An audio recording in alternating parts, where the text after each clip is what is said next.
So this is a video about how to make the Zentangle jewels that we're going to make. And the video is going to be a little bit long, so I'm going to make it so you can refer back to it. So in this lesson, you're going to learn about gems. You're going to learn about a famous artist, and you're going to apply the principles of design to your artwork. And you're going to use Zentangles, which I will put up into your Google Classroom. I do not expect you to finish this project in one day. You're going to use line to create emphasis, and you're going to learn how to paint watercolors to create form, which means you're going to use watercolors to create that 3D effect. So here's the artist we're going to look at, and his name is Titian, and it's Titian the Venetian. And this is a picture of Isabella of Portugal. Titian was an Italian painter. He was a Renaissance painter who worked during the Renaissance, considered one of the most important members of the 16th century Venetian school. In this painting of Isabella of Portugal, she wears a red dress with gold brocade trimmed with rhinestones. She's also wearing lots and lots of flashy jewelry, a necklace of pearls with a clasp at the chest, a ring in her right hand, and a jewel-topped headdress. During this period in art history, the depiction of subjects adorned with jewelry was really, really quite common. So another jewel we're going to look at is world famous jewel, the Hope Diamond, and it's at the Smithsonian Art Institute in Washington. And this is one of the largest diamonds in the world. And I think this is where they got the idea of the diamond for um, the Titanic. And it's just huge. It's a blue diamond, and it's 25 millimeters wide, long, and 21 millimeters wide, and 12 millimeters in deep. So it's very high, and it's a dark bluish gray, and it's surrounded by 16 precious diamonds. So what is the science connection, and why are we looking at it with light? Because um, gems reflect light, and when it's just a stone, but when it's cut and polished, they reflect light. And I know you're studying light in um, science. So what is a Zentangle? A Zentangle is just a pattern that is, it's a method of drawing with lines and simple shapes, and it's set in a deliberate pattern. These are all examples of Zentangles. Zentangle must follow a step-by-step pattern. Creating Zentangles is really um, kind of a Zen way. It's called Zentangle because it's really relaxing for some people to create them over and over again. So how to create a Zentangle watercolor. So this is what your project is going to sort of look like when you're done, and you have some ways of changing it.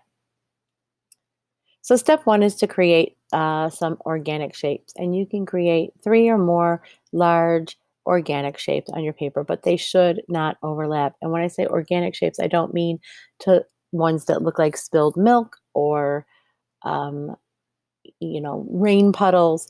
They should be irregular or asymmetrical in appearance and have a curvy flow to them. Organic shapes are shapes that are often found in nature. Shape is flat, enclosed area, and but they should not overlap, and they should not be um, floppy, spilled milk kind of looking things. And then you're going to put 2 bands around each shape. Okay, so if you look here, they have 2 bands, and you want to have enough room. I mean, this is small on my paper, but you want to have enough room that you're going to be able to draw your Zentangles in them, and the lines do not intersect, and they do not overlap. Just so you know, the Zentangles will be drawn within these bands, so don't make them too thin.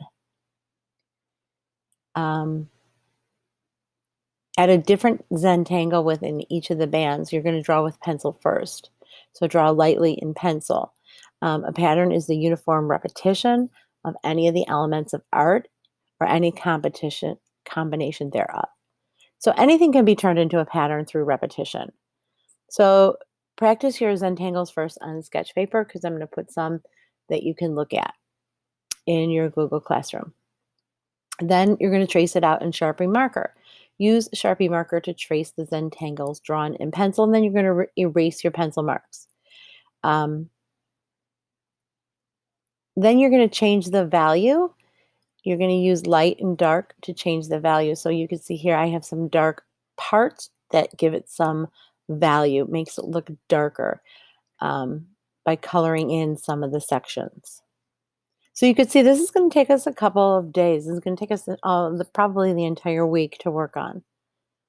Okay, so you can see that where that word emphasis comes in because those black areas give it some emphasis where it stands out more than one part or another. And then take a look at the color theory here.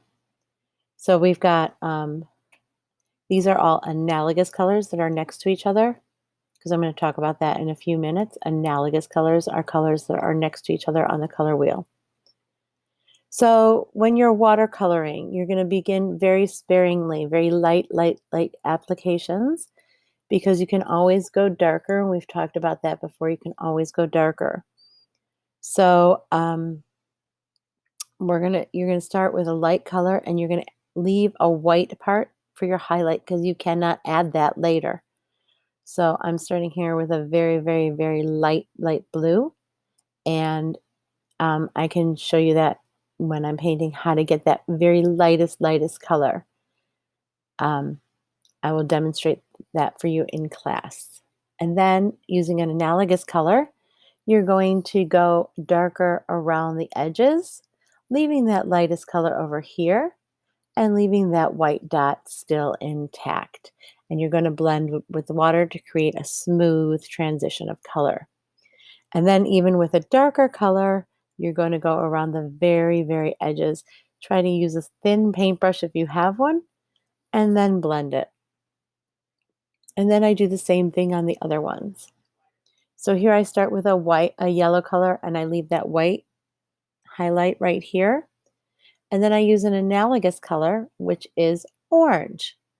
And you can see here I have the yellow and the orange surrounding it. And I still have that white right here. And then I go with a red color. So the red blends with the orange. Then you see that yellow and the white. And you can see here I've done this one all in purples. So then the very next step is going to be to color the top with black.